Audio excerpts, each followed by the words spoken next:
In the darkness and despair of war, a light is shining in Gaza. A former terrorist who turned to Christ reports that Gaza's Christians are serving their community. And Jesus is appearing to people in dreams and visions. Amid tragedy and suffering, God is intervening in war-torn Gaza. About 200 Gazans gave their heart to Jesus in one lump sum because the Lord appeared to them in visions and dreams. And they were hugging each other and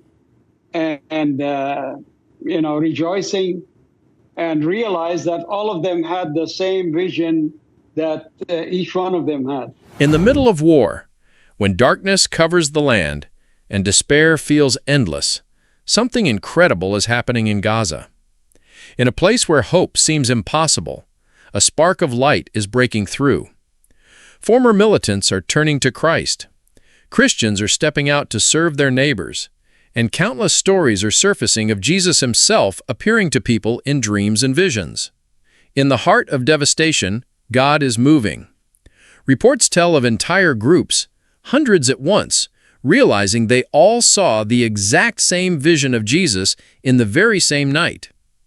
Families were embracing, crying, rejoicing, because they knew what they had seen was real. Now picture this. One morning, whispers start circling the globe, not about missiles, not about politics, but about something miraculous. A region defined by endless conflict suddenly became the focus of the world for a very different reason. Thousands in Gaza claimed they had seen the impossible, Jesus Christ himself. At first, people dismissed it. Some said it was just a rumor. Others said it was propaganda, just another story from a war-torn land. But then the testimonies poured in, one after another, from every corner of the region. Hundreds, then thousands, each one with the same story. At that point, no one could ignore it. What if it was true? What if, in the most unlikely place on earth, Jesus appeared and forever changed thousands of lives? Before we step deeper into this breathtaking story, make sure you subscribe to our channel. We bring you the stories where history, faith, and prophecy collide to reveal truth the world cannot deny. And this story, this one, is unlike anything we've seen in generations. Gaza, a land whose soil has been drenched with conflict for centuries. Empires rose and fell there. Samson once stood on its ground, tearing down the pillars of the Philistines. Egypt, Israel, Rome, all fought over it. Today, it remains a land scarred by war, division, and endless struggle. For many, Gaza is only synonymous with death and hopelessness. Yet it is often in places like this that God chooses to show his greatest glory. As the prophet Isaiah declared, "The people walking in darkness have seen a great light. On those living in the land of deep darkness, a light has dawned." Isaiah 9:2. Could Gaza be the very stage where that ancient prophecy is echoing again? It began quietly. Families started sharing that they had seen a man clothed in radiant white, brighter than the sun, calling himself Isa al-Masih, Jesus the Messiah. At first, these sounded like isolated experiences. But within days, the voices multiplied. Mothers said their children awoke in the night pointing upward, saying they saw the man from heaven. Men testified that he touched their wounds and they were instantly healed. Others claimed they saw him walking the very streets bombed and broken. Yet wherever he appeared, peace followed. Then something remarkable happened. Hearts began to change. People who once opposed Christianity found themselves confessing faith in Jesus. Entire communities gathered, declaring openly that they now believed. Former imams, once leaders in their mosques, stood before their congregations and testified, "We have seen the Messiah. He is alive. He is Lord." What happened in Acts chapter 2, when thousands turned to Christ in a single day, seemed to be unfolding again, but on an even greater scale. Reports claim tens of thousands across Gaza and beyond gave their lives to Jesus in just weeks. One woman shared, "I saw him in my home, though my doors were locked.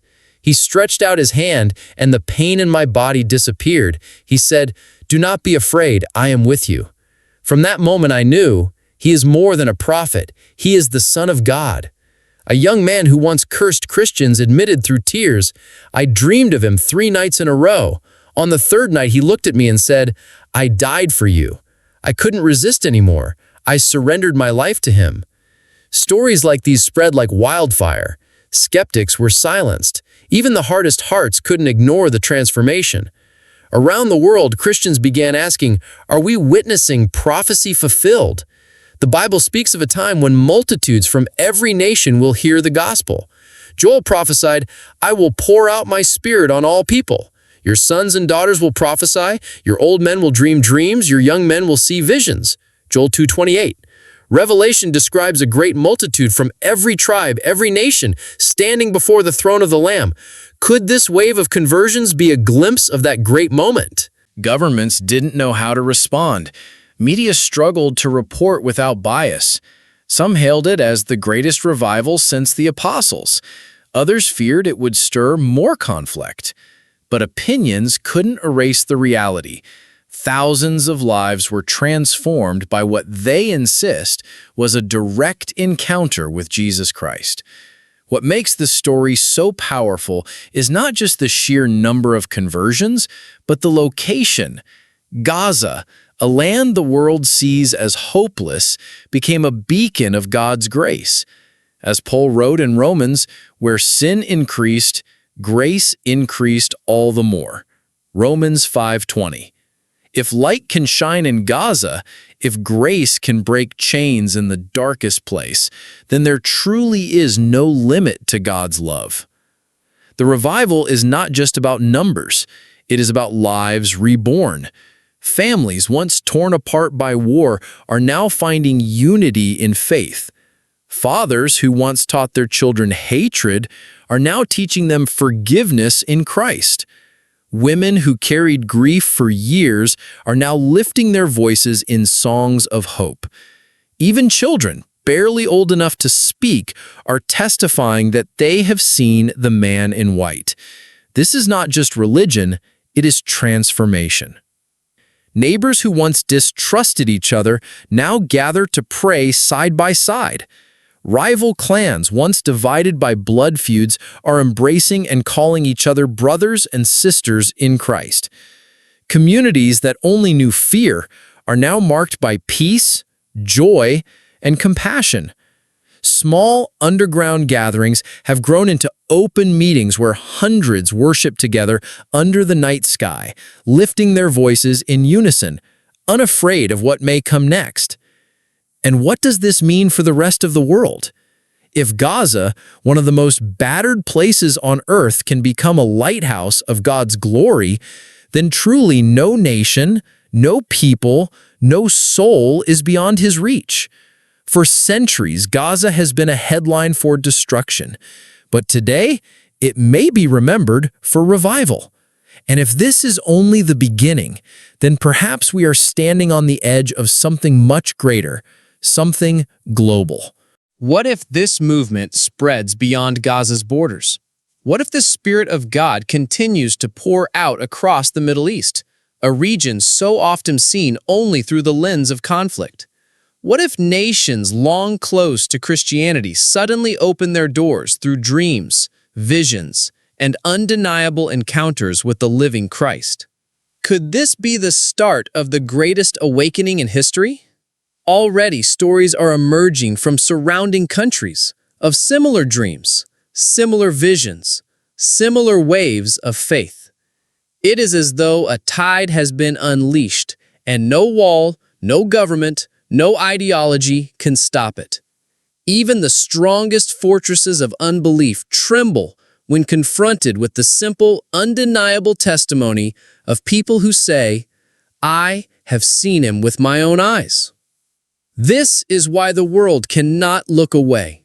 Whether they believe or not, whether they explain it as faith, psychology, or miracle, the fact remains, lives are being transformed. Hope is being restored. Light is breaking into one of the darkest places on earth.